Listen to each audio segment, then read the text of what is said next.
Ito in particular kay Leila de Lima, why do you think siya yung biglang ginawang target no? Kasi I think ang nag-trigger dito for this resurgence of attacks against her ay yung kabastusan nitong si Bong Suntay na sinugundahan pa ng kabastusan din itong si Ferdy Topacio. And then pag nakita mo yung naratibo ng mga DDS, biglang tinarget si Leila de Lima, no? Why do you think siya yung biglang ginawa parang focal point? Well, very very important no kasi pag si Laila de Lima controversial no. Pag si Laila de Lima marami ring magdedepensa. Pag si Laila de Lima maraming hindi maniniwala no and it becomes a national conversation. Tandaan natin ano bang mastery ng mga Duterte? Magsinungaling, magmanufacture ng ebidensya, magbully at the same time mag-divert ng usapan.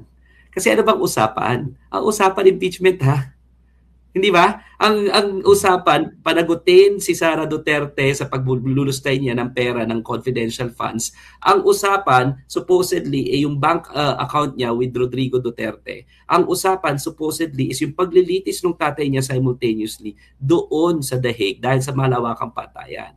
Ngayon, siyempre, si Bong Suntay na. Ngayon, si Laila de Lima na. Di ba? So napopollute yung totoong conversation at nananalo sila every single time. Hindi naman tayo pwedeng hindi mag-react, hindi po ba? Pero wag natin kakalimutan na ito ay classic Duterte diversionary tactic. So every single time na magsusuntok tayo pabalik, yung kabilang suntok, di ba? Jab and then yung straight natin is ibalik natin sa usapan, di ba? Jab tayo na hindi totoo yung mga sinasabi nyo kasi nungalingan yan, pero mag-straight ulit tayo na, teka lang, ang totoong usapan, impeachment. Ang totoong usapan, yung marami kayong pinagpapatay ng mga Pilipino. So yan ang rason. Kasi pag si Laila de Lima ang tinarget nila, apart from the fact that they have to weaken the woman because she will do her job and she will investigate and she was the one who endorsed the impeachment, no? At hindi yan titigil, kilala na natin si Laila de Lima after all these years. Hindi yan titigil, no? Ano yan diretso yan Gagawin niya until dulo ang trabaho niya at pananagutin niya yung mga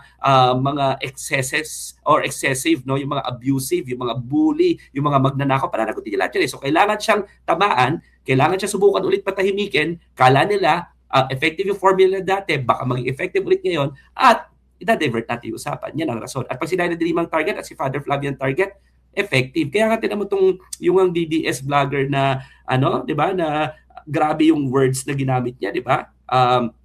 Ewan ko lang, baka maano ba tayo dito? Huwag na banggitin yung word, pero baka ma-reinforce pa yung kababuyan nung di ba? Yung content creator yung grabe degrading and grabe gutter language yung ginamit. Bakit?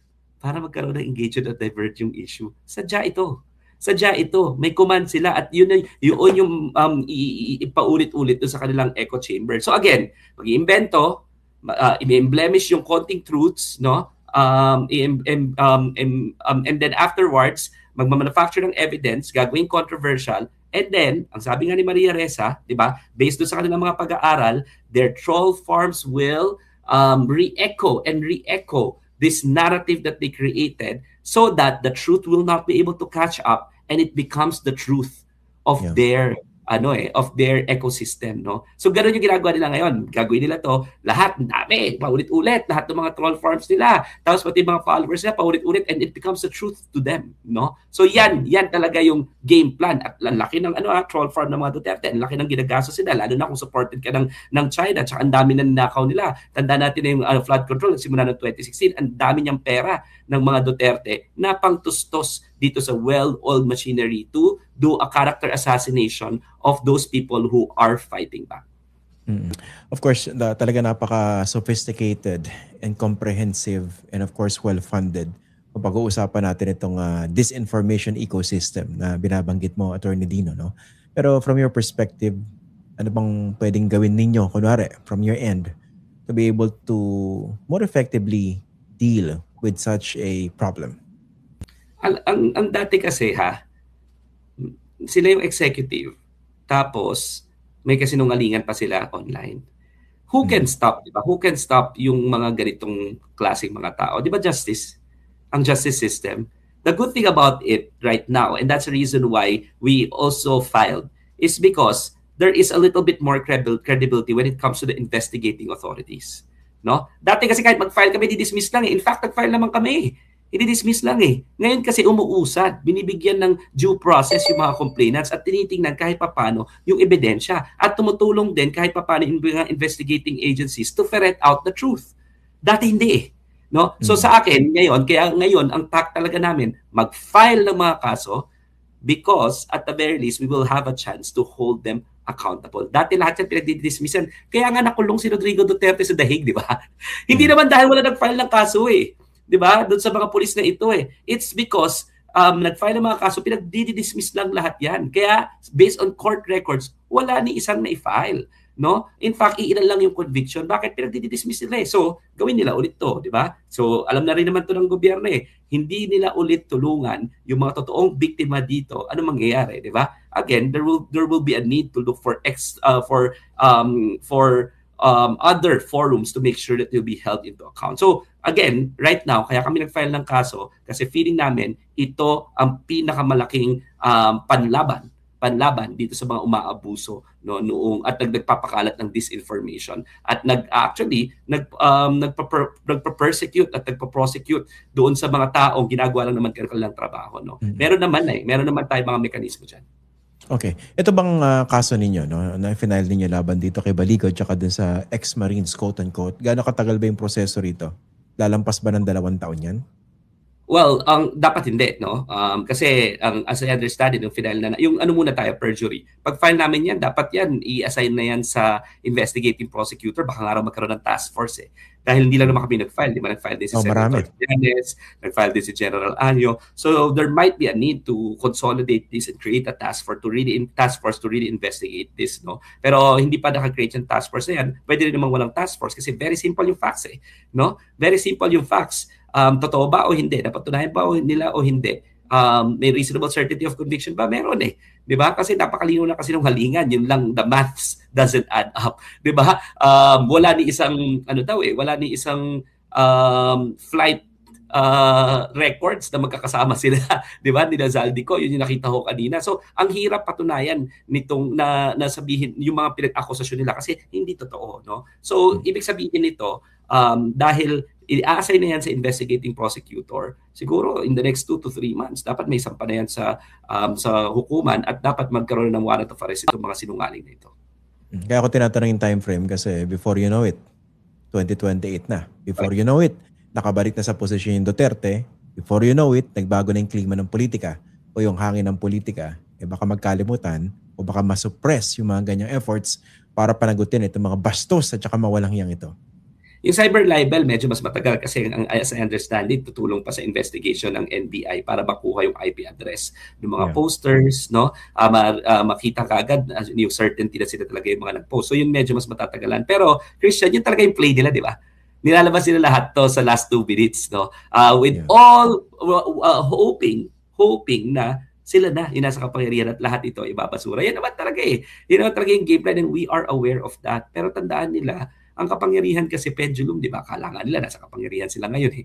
Di ba? Biglang hindi mo alam kung paano magbagong ihip ng hangin eh. Kaya ang advice ko dito sa mga ito, no, wag niyo akalain, no, kayo masyadong umasa na doon sa isang taong 'yan na akala ninyo kaya kayong iligtas, pero sa totoo lang ang track record nila, iiwanan kayo ng mga 'yan.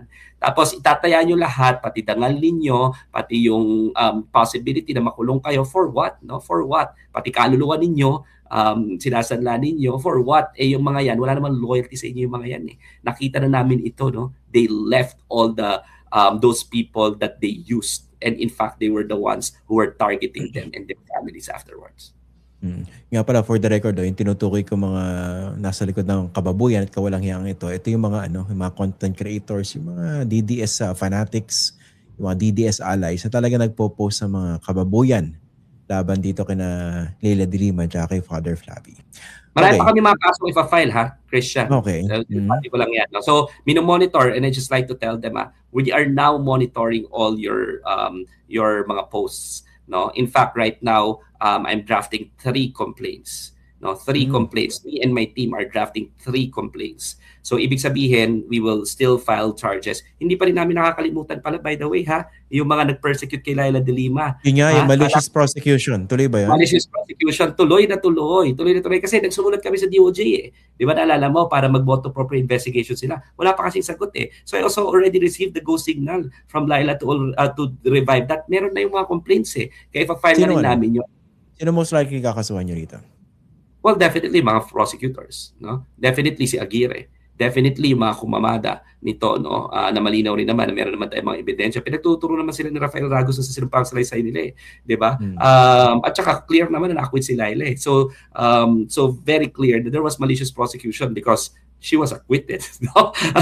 At kita rin naman eh before the plain view of the Filipino people in the international community, no? So definitely mga prosecutors, si Secretary Aguirre, si Harry Roque, yung mga nag-persecute sa kanya online, kasama lahat yan, no? At meron na. So we will be filing na. It's time. Sabi namin, it's time. And dahil volunteer lawyers naman kami ni Laila and we're a team of lawyers, wala siyang gastos. No? Wala siyang gastos at kami ang nagpiprint ng lahat. Ako ang nagpapasweldo ng mga abogado para dito, no? Eh yung ano lang eh, yung papel lang doon sa cyber libel complaint, tsaka doon sa perjury complaint, more than 10,000 pieces of papers, no?